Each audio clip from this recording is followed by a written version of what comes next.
Vas a escuchar una presentación que se llama Conversión verdadera y falsa. Si alguna vez te has preguntado por qué tantas personas que dicen ser cristianos no viven como cristianos, este sermón te abrirá los ojos. Quizá tu vida cristiana no ha sido lo que debe ser y sabes que algo anda terriblemente mal. Tal vez este sermón te ayude a ver el cuadro más amplio, así que prepárate. De nuevo, aquí está Ray Comfort y está explicando conversión falsa y verdadera. ¿Alguna vez has oído un testimonio como este? Yo entregué mi corazón a Cristo cuando era niño. Luego me metí en las drogas, robos, asaltos, violación, homicidio, pornografía, tortura, juego, lavado de dinero, adulterio, mentira, traición, extorsión. Pero todo el tiempo yo conocí al Señor y le devolví mi corazón cuando tenía 40 años de edad. Si has oído algo así y has pensado, por alguna razón, eso no suena correcto, espero que lo que voy a compartir, esta enseñanza que se llama conversión falsa y verdadera, aclare ese asunto. Hace 150 años, un gran predicador dijo, la ley siempre debe preparar el camino para el Evangelio. Dijo, si omitimos esto en la instrucción de las almas, es casi seguro que desarrollarán una falsa esperanza. Creerán que son salvos cuando no lo son. Y la introducción de una medida falsa de la experiencia cristiana y llenará la iglesia de falsos convertidos. Y luego dijo, con el tiempo esto se volverá claro, y vaya que así ha sido. A.W. Tozer dijo, yo opino que decenas de millares, si no es que millones, han sido conducidos a alguna especie de experiencia religiosa por la aceptación de Cristo, pero sin que sean salvos.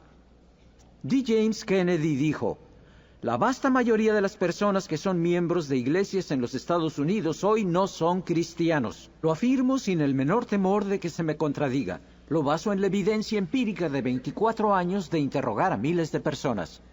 Y por supuesto Jesús advirtió que el día del juicio muchos vendrían a él y dirían, Señor, Señor, y les dirá, apartaos de mí, hacedores de maldad, nunca os conocí. Esa palabra maldad es ilegitimidad.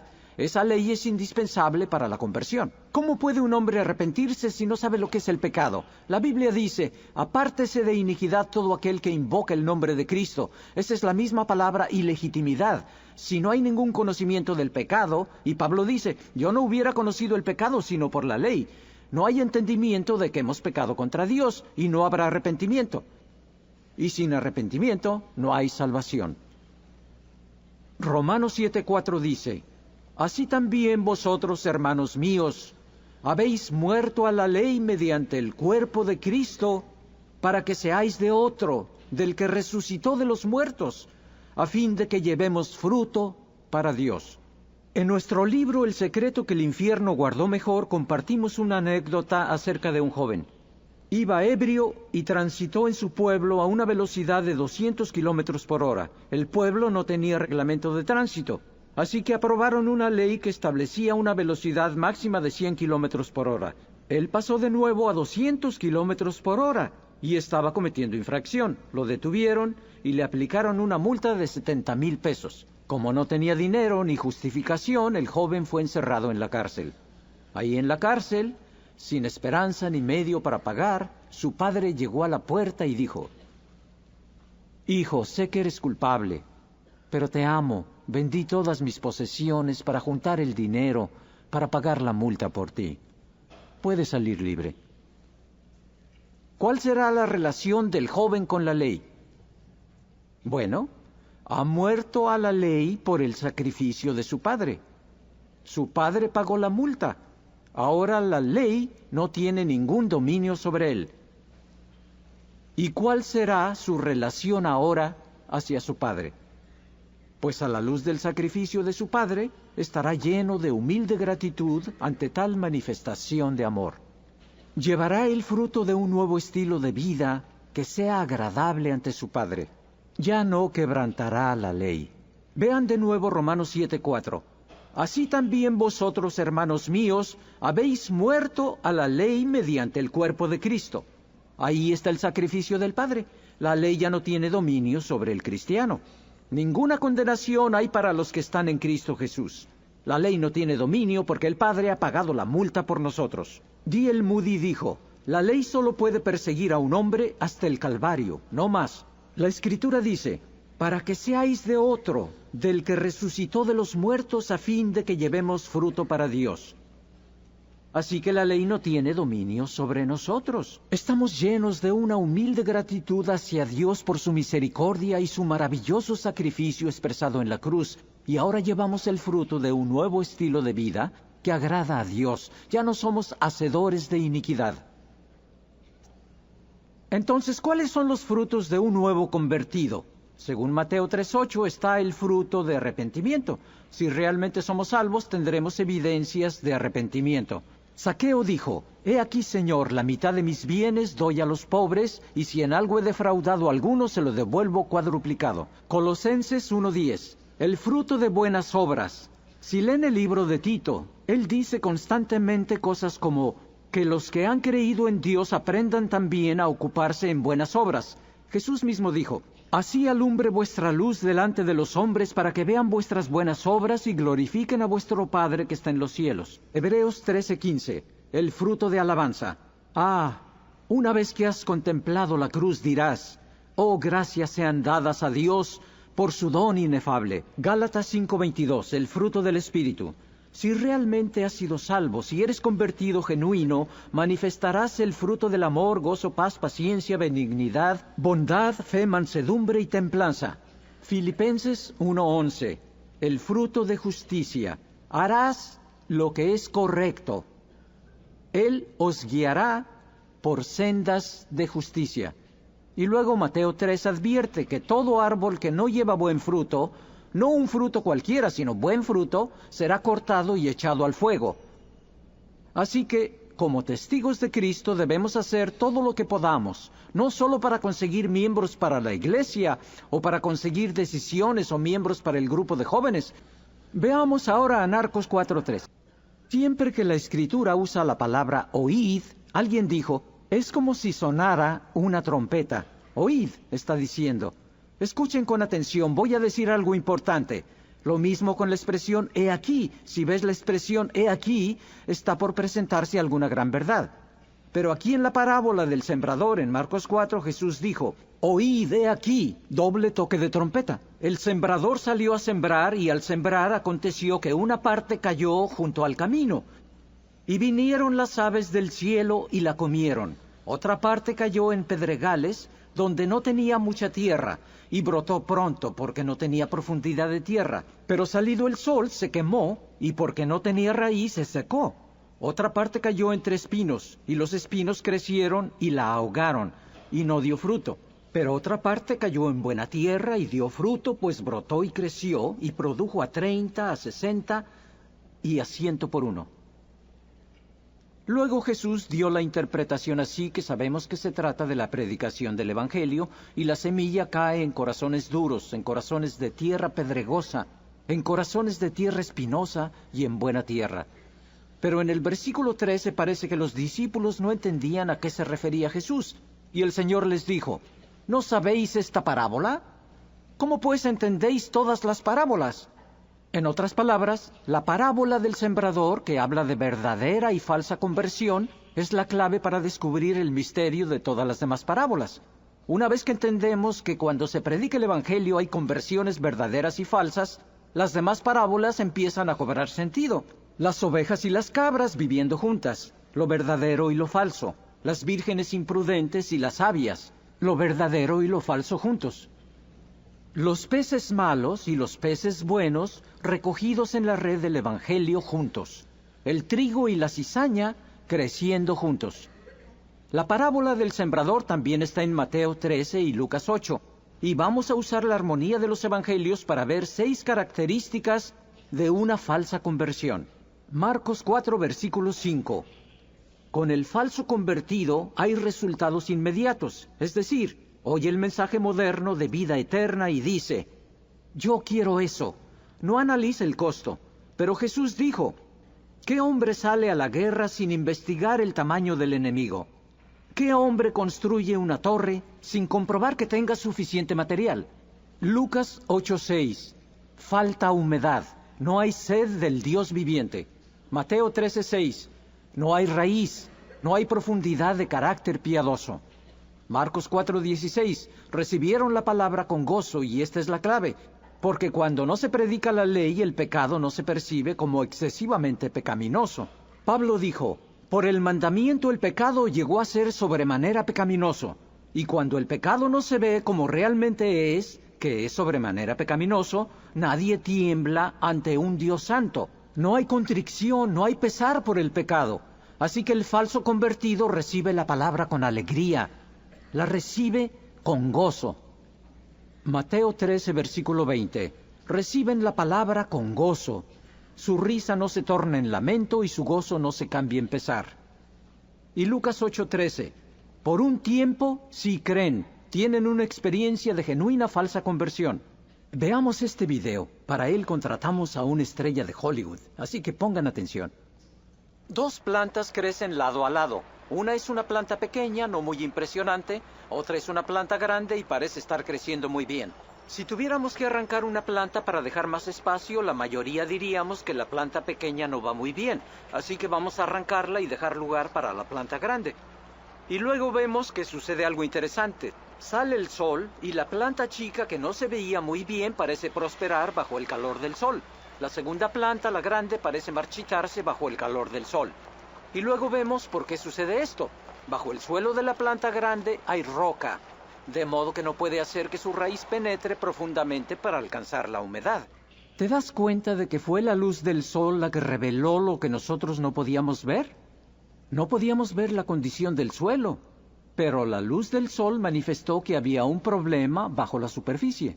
Lo mismo se aplica en la esfera espiritual. La luz solar en lo espiritual, aquello que revela lo que no podemos ver, es la tribulación. Mateo 13:21. La tentación, Lucas 8:13, y la persecución, Marcos 4:17. Estos tres factores revelan lo que no podemos ver, la condición del corazón del que profesa conversión. Si compras una costosa planta de ornato, lo peor que puedes hacer es llegar a casa y decir, esta planta me costó mucho, la voy a mantener lejos del sol. La pondré en un ropero y cerraré la puerta. Sería lo peor que podrías hacer. Si sabes lo que haces, colocarás la planta en la luz del sol y la acomodarás para que reciba bastante luz por todos lados. Del mismo modo, lo peor que podríamos hacer con un nuevo convertido es escudarlo de la luz solar de la tribulación, tentación y persecución. Si es genuino, la luz del sol lo hará crecer. Si es falso, la luz del sol hará que se marchite y se seque. Se cuenta que hace años, cuando Rusia estaba bajo el comunismo, 2 guardias rusos irrumpieron en una reunión de oración. Estaban armados y dijeron, el que no esté preparado para morir por su fe, salga ahora mismo. La mitad de esos cristianos profesantes salieron. Después de asegurar las puertas, los guardias bajaron sus armas, sacaron sus Biblias y dijeron, somos cristianos, pero no queríamos identificarnos hasta separar las ovejas de las cabras. Si cayera una persecución severa sobre la iglesia contemporánea y una guardia rusa hiciera limpieza, el primer efecto sería que purificaría la iglesia. Purificaría de la iglesia a los murmuradores y quejumbrosos y los que causan división. Pero segundo y más importante, le revelaría al oyente de tierra pedregosa, al falso convertido, el error de sus caminos. ¿Puedes imaginar la tragedia del uso del método moderno de evangelismo? Si predicas el evangelio moderno, te acercas a alguien y le dices, disculpa, si murieras hoy, ¿tendrías la seguridad de ir al cielo? Él te contesta, pues espero que sí. Y tú dirías, ¿quieres que comparta contigo la manera de saberlo? Y él dice, sí, claro. Y tú dices, bueno, Jesucristo murió en la cruz por tus pecados y resucitó al tercer día. Si te arrepientes y pones tu fe en él, puedes pasar de muerte a vida hoy mismo. Y puedes tener la certeza de ir directamente al cielo si murieras hoy. No se predica nada del castigo futuro, no se hace mención del día del juicio, por lo cual se manda que los hombres se arrepientan. No se menciona el infierno ni se presenta la ley divina para mostrar la pecaminosidad del pecado, y consigues una decisión por Cristo, pero percibes que algo no está bien. Esta persona no tiene celo por alcanzar a los perdidos, ni apetito por la palabra. No busca comunión. Así que tú te encargas de asegurar que continúe en su fe. Le lees su Biblia, lo llevas a la comunión, etcétera, etcétera. Lo aíslas de la luz de la tribulación, tentación y persecución. Y logras hacerlo hasta el día mismo del juicio, cuando los ojos del Dios Santo penetran en su alma culpable, cuando se abren los libros y Él se presenta ante la ley severa y santa, y se ve descubierto como un obrador de iniquidad. ¡Qué tragedia que lo aislaste de la luz del sol! ¿No hubiera sido mejor hacerte a un lado y permitir que la luz del sol le revele su verdadera condición, en lugar de darle una falsa seguridad de que es salvo? Por años gasté mi energía correteando a los que resultaron ser falsos convertidos y les preguntaba, ¿estás leyendo tu Biblia? Pero el verdadero convertido deseará la leche espiritual no adulterada y dirá, me regocijo en tu palabra como el que haya muchos despojos. Yo preguntaba, ¿estás buscando comunión? El verdadero convertido sabe que ha pasado de muerte a vida porque ama a los hermanos. Buscará la comunión. Pone su mano en el arado y no mira atrás, porque es apto para el reino. En Lucas 9:62 Jesús dice, ninguno que poniendo su mano en el arado mira hacia atrás es apto para el reino de Dios. Esa palabra apto en griego es euthetos, que significa listo para usarse. El terreno de su corazón estaba listo para recibir la palabra injertada, la cual puede salvar su alma. Esto puede sonar un poco radical, pero si alguien es realmente salvo, jamás se alejará. Dirá con Pedro, Señor, ¿a quién iremos? Solo tú tienes palabras de vida eterna. El verdadero convertido dice, yo sé a quién he creído y estoy seguro que es poderoso para guardar mi depósito para aquel día. Él es poderoso para guiarme sin caída y presentarme sin mancha delante de su gloria con gran alegría. Mira el Salmo 26, versículo 1. He confiado en Jehová sin titubear. Salmo 37:30. La boca del justo habla sabiduría y su lengua habla justicia. La ley de su Dios está en su corazón, por tanto sus pies no resbalarán. Esa es una referencia al nuevo pacto. Cuando alguien es auténticamente salvo, Dios dice, yo escribiré mi ley en su corazón y le haré andar en mis estatutos. Es lo que pasa con los que son auténticamente salvos. Acatan la ley divina y dejan de ser obradores de maldad. No mienten, no roban, no matan, no cometen adulterio, no codician, no odian, no se enojan sin causa, no son envidiosos. Son aquellos a quienes erróneamente llamamos apóstatas, los que se apartan porque nunca fueron salvos para empezar.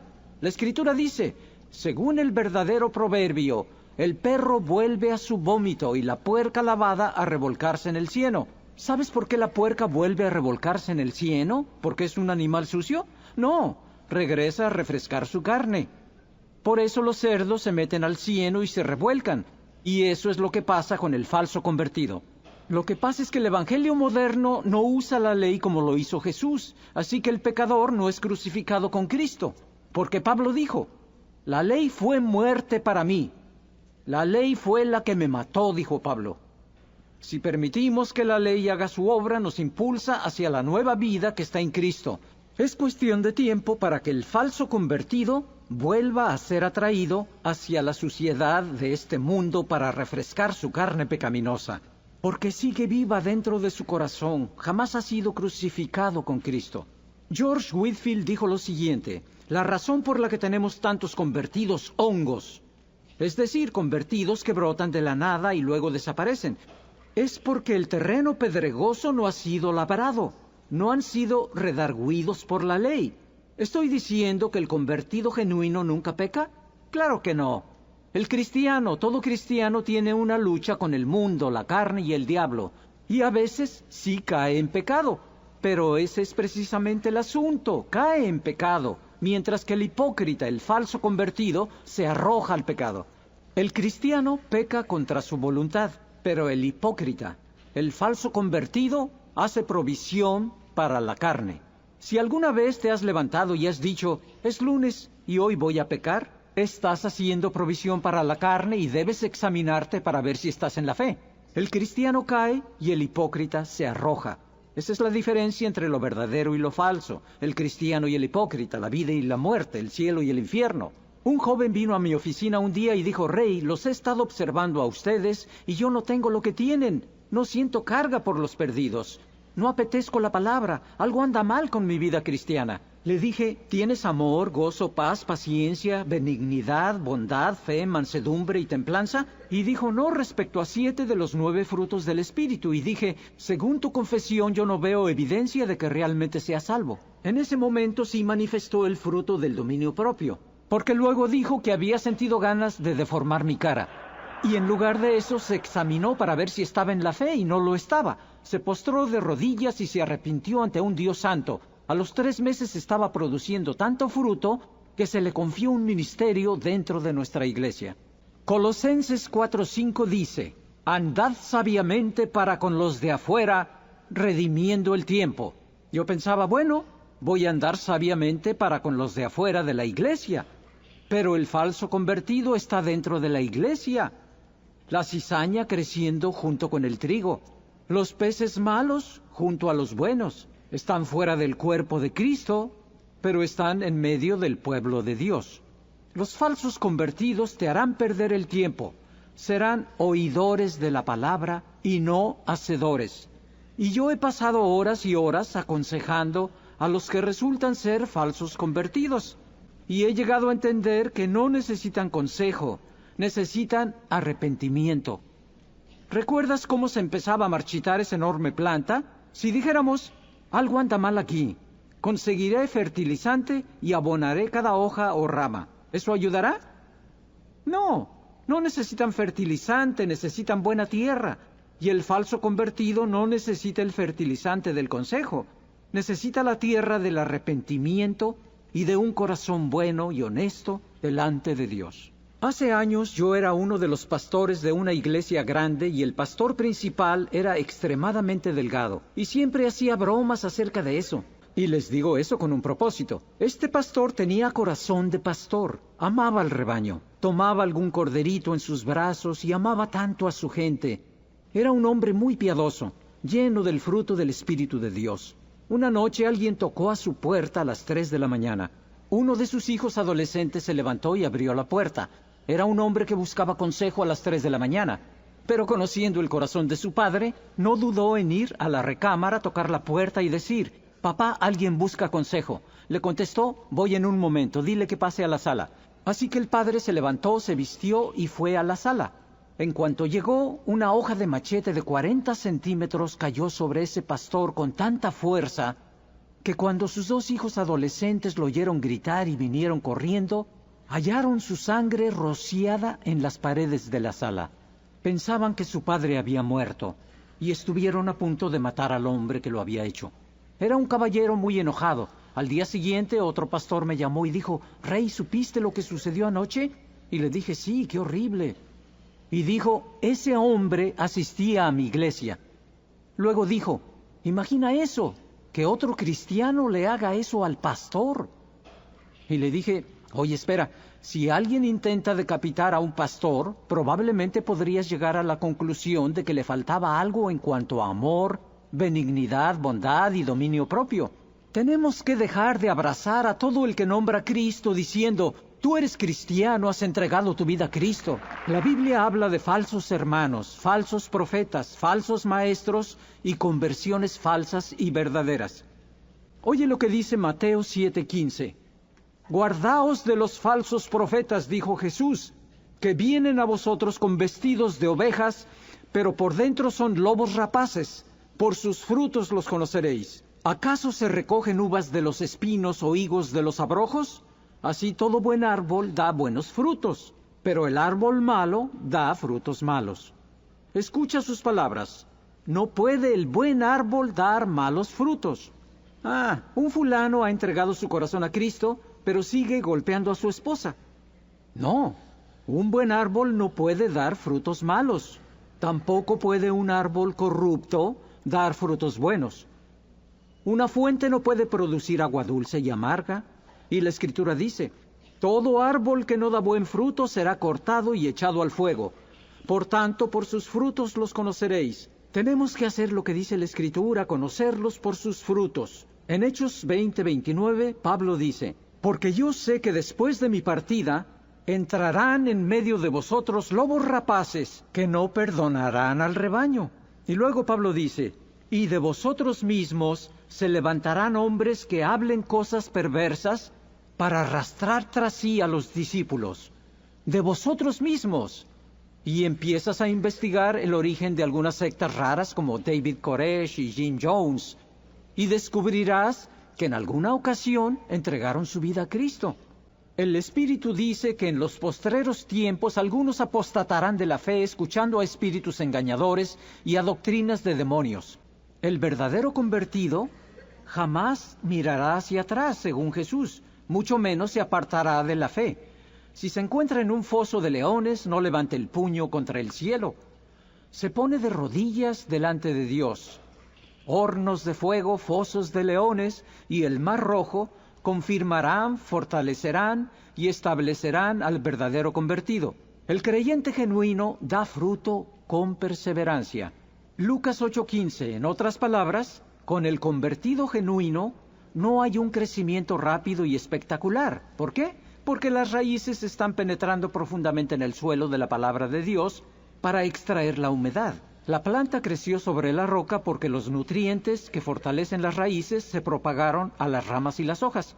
Lo mismo ocurre con el falso convertido. Tienes en tu iglesia a dos personas que han hecho decisiones por Cristo. Uno de ellos es un trofeo de la gracia. Dice amén más fuerte que ningún otro en la iglesia y dice aleluya más fuerte que ningún otro en la iglesia. Carga con una Biblia enorme, lleva más calcomanías, camisetas más llamativas y lleva Cristo salva tatuado en puras mayúsculas en su frente. Mientras que el otro que hizo una decisión por Cristo se sienta en la primera fila y se bebe cada palabra que se predica y siempre está tomando apuntes.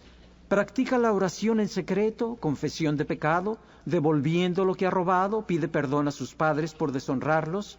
Está produciendo fruto con perseverancia, profundizando raíces en la palabra de Dios. Y de pronto, bocón se aparta mientras corazón humilde sigue fiel. ¿Qué ha sucedido? La luz de la tribulación y la tentación hace que el falso convertido se marchite y que el verdadero convertido eche sus raíces profundamente en Dios y en su palabra.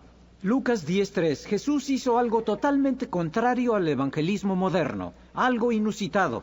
¿Sabes lo que hizo? Mandó a sus ovejas entre lobos. Esto es contrario a lo que nosotros hacemos con los que toman una decisión por Cristo. Ajá, ha tomado una decisión, apártalo de sus viejas amistades. No, deja que la luz de la tribulación, la tentación y la persecución vengan sobre él.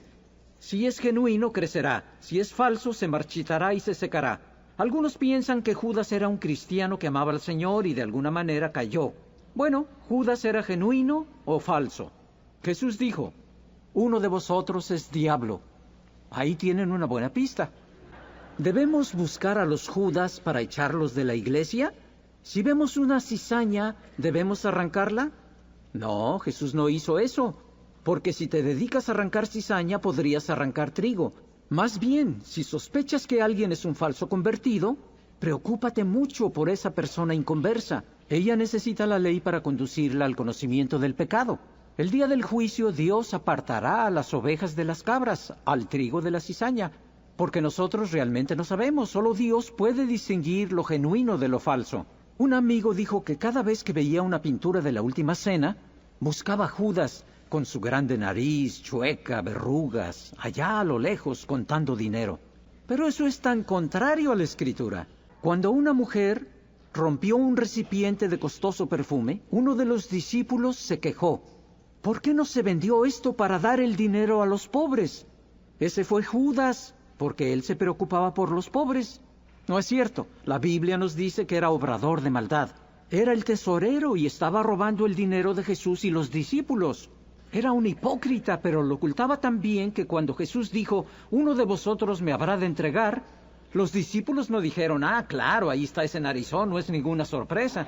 No, sospecharon de sí mismos antes que del tesorero honesto que cuidaba de los pobres. Dijeron, ¿seré yo, Señor? ¿Seré yo? Jesús dijo, es el que moja el pan conmigo en el plato. Los discípulos ni siquiera sabían que fuera él. Cuando salió a traicionar a Jesús, algunos creían que había ido a dar dinero a los pobres. Lo ocultó muy bien de los discípulos, pero no de Dios. Y tú y yo lo podríamos ocultar de los que nos rodean, pero no de Dios. Oigan lo que dice Colosenses 4:7 y observen cómo Pablo pone un sello de aprobación sobre ciertos creyentes. Dice: todo lo que a mí se refiere os lo hará saber Tíquico, amado hermano y fiel ministro y consiervo en el Señor. Ahí está una palabra de aprobación, un sello de aprobación sobre Tíquico.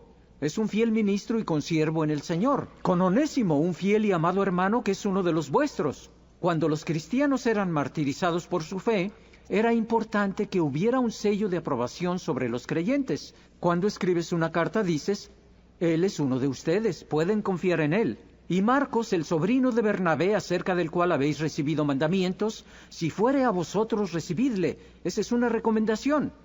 Epáfras, quien es uno de vosotros, nuevamente una señal de aprobación. Siervo de Cristo os saluda.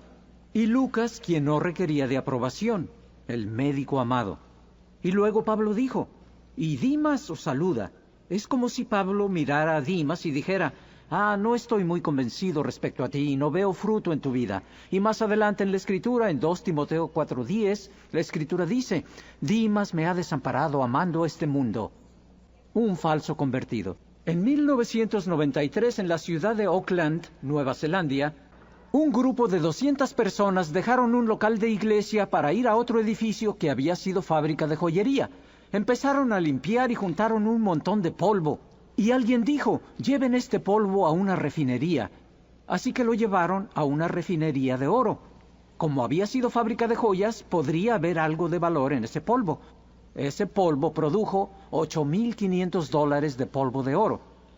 La refinería preguntó: ¿tienen alfombra? Sí, tenemos una alfombra de 4 por 4 metros. Tráiganla y la quemaremos. La alfombra produjo $3,500 de polvo de oro. Incluso obtuvieron $3,500 de polvo de la azotea. Dios suele mandarnos a la refinería porque quiere purificarnos. Vean 1 de Pedro 1:6. En lo cual vosotros os alegráis, aunque ahora por un poco de tiempo. Si es necesario, Dios solo te pondrá en la luz si lo requieres. Tengáis que ser afligidos en diversas pruebas, para que sometida a prueba vuestra fe, mucho más preciosa que el oro, el cual, aunque perecedero de prueba con fuego, sea hallada en alabanza, gloria y honra cuando sea manifestado Jesucristo. Salmo 66, 10, 12. Porque tú nos probaste, oh Dios, nos ensayaste como se afina la plata, nos metiste en la red, pusiste sobre nuestros lomos pesada carga, hiciste cabalgar hombres sobre nuestra cabeza, pasamos por el fuego y por el agua, y nos sacaste a la abundancia. Dios nos pasa por el fuego, no para quemarnos, sino para purificarnos. Nos hace pasar por el agua, pero no para ahogarnos, sino para limpiarnos. Y si somos genuinos en nuestra fe, podemos decir: esta leve tribulación momentánea produce en nosotros un cada vez más excelente y eterno peso de gloria. Permítanme dejarlos con 2 conceptos para terminar. Si has descubierto que eres un falso convertido, o si no estás seguro de ser realmente salvo, es tiempo de que te arrepientas y confíes en el Salvador por primera vez. No te equivoques en relación con este asunto de vital importancia. Piensa en la santidad de Dios y su odio contra el pecado. Ahora piensa en tus propios pecados, todos ellos, y piensa en lo que Dios debe hacer contigo. Piensa en Jesús, quien murió en la cruz para salvarte, y clama a Él, poniendo toda tu confianza en Jesucristo. Él tendrá misericordia de ti, serás una nueva creación, Él te perdonará. Y segundo, si eres cristiano y conoces a alguien que no es salvo, por favor capacítate y haz lo que se te ha ordenado hacer, compartir el evangelio con ellos.